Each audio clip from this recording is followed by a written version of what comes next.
jujur sama gue. Siapa yang barusan refleks ikut nyanyi di dalam hati? Ngaku loh. Sadar nggak sih lo? Lagu opening Doraemon yang jadi soundtrack masa kecil kita itu, sebenarnya kalau dipikir-pikir lagi, rada nggak make sense dan penuh misteri. Fakta gila soal siapa sebenarnya nyanyi lagu ini versi Indonesianya, dan kenapa suaranya bisa jadi soundtrack masa kecil kita semua. Spoiler alert, dia pernah jadi penyanyi dangdut. Tonton sampai habis, jangan di-skip walau cuma sedetik, karena nanti kita bakal ngebongkar habis-habisan kenapa lagu ini bisa jadi anthem wajib anak-anak 90-an, padahal isinya ngaco banget.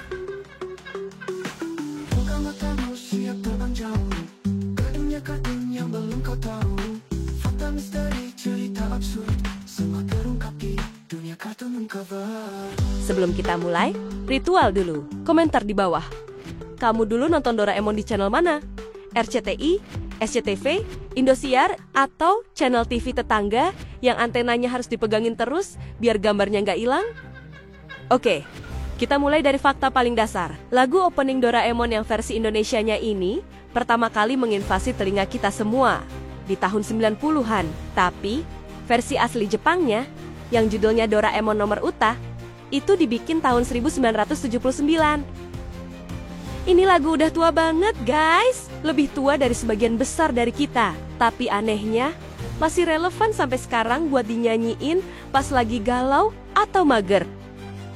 Tapi lucunya, atau lebih tepatnya anehnya, judul lagunya kan Doraemon Nomor Uta, alias lagu Doraemon.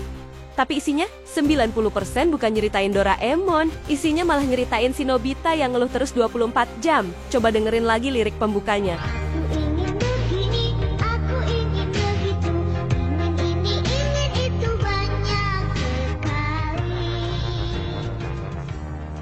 Ini anak dari bait pertama aja udah nunjukin mentalnya yang malesnya mendarah daging. Gak ada tuh pembukaan yang keren kayak aku akan berjuang atau mari kita selamatkan dunia. Enggak.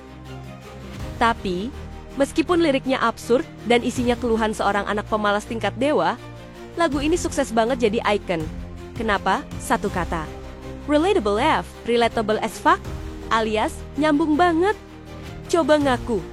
Siapa di antara kita yang pas kecil nggak pernah berharap punya alat ajaib? Semua anak kecil pengen punya pintu kemana saja. Terutama pas disuruh emak beli garam ke warung sebelah, yang jaraknya cuma 5 meter, tapi rasanya kayak ke ujung dunia. Lagu ini ngetuk langsung ke bagian otak kita yang paling primitif.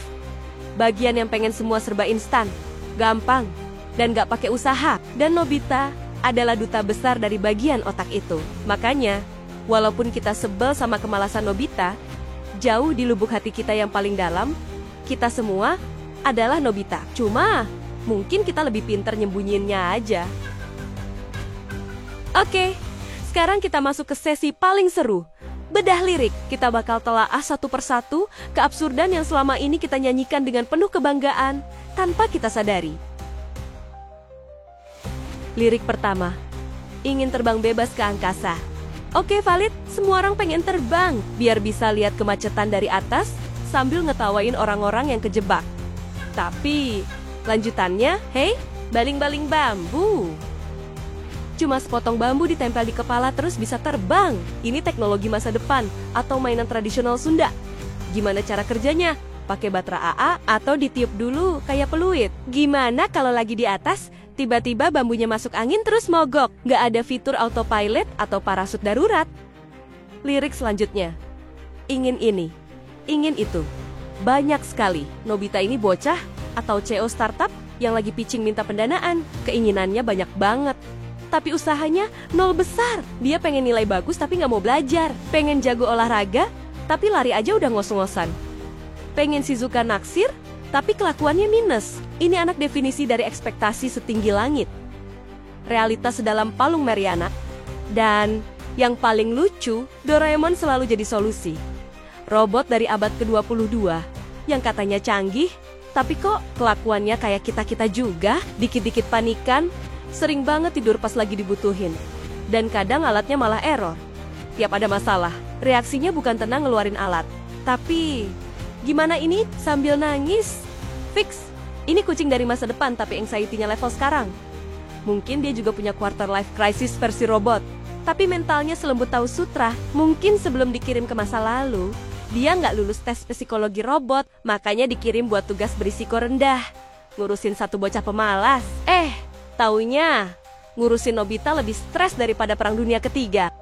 Jangan nge-skip, karena abis ini kita bakal ngebongkar fakta gila soal siapa sebenarnya yang nyanyi lagu ini versi Indonesianya dan kenapa suaranya bisa jadi soundtrack masa kecil kita semua.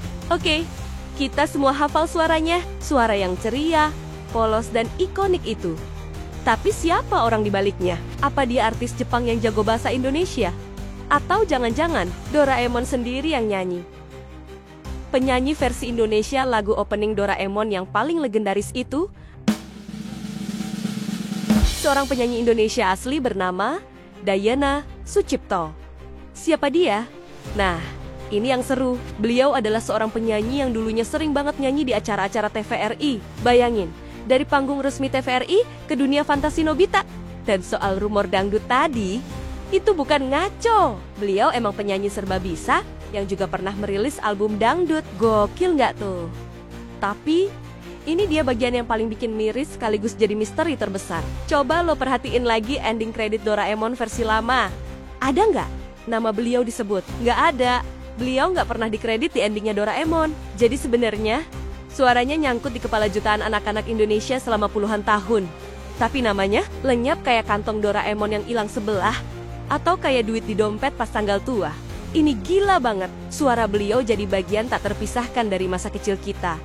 Tapi, kita nggak pernah tahu siapa pahlawan di baliknya. Lebih misterius dari resep rahasia Krabby Patty atau isi tas emak-emak. Jadi, next time kamu tanpa sadar nyanyi Aku Ingin Begini. Ingat ya, ada kisah seorang penyanyi hebat yang suaranya melegenda, tapi namanya terlupakan oleh sejarah pertelevisian Indonesia. Dan ingat juga, sebenarnya kita semua udah dibohongi oleh kepolosan lagu ini. Penasaran kan lanjutannya? Tenang, gue cuma bercanda, atau enggak? Itu tadi sebagian kecil dari keajaiban dan keabsurdan lagu opening Doraemon yang kita cintai. Gimana? Otak lo udah mulai meledak sama fakta-fakta tadi? Atau malah jadi makin kangen, pengen nonton ulang sambil makan Indomie? Kalau kamu suka format bongkar-bongkar aib nostalgia kayak gini, kasih tahu di komen. Karena kalau responnya rame, gue bakal bikinin part lanjutannya buat ngebahas lagu ending song Doraemon yang liriknya dalam banget dan sering bikin kita melo tiba-tiba pas episodenya abis. Siap-siap tisu. Sekali lagi, jangan lupa like, komen, subscribe, nyalain loncengnya biar kita bisa terus bernostalgia gila bareng-bareng. Sampai jumpa di video paling absurd selanjutnya. Ciao.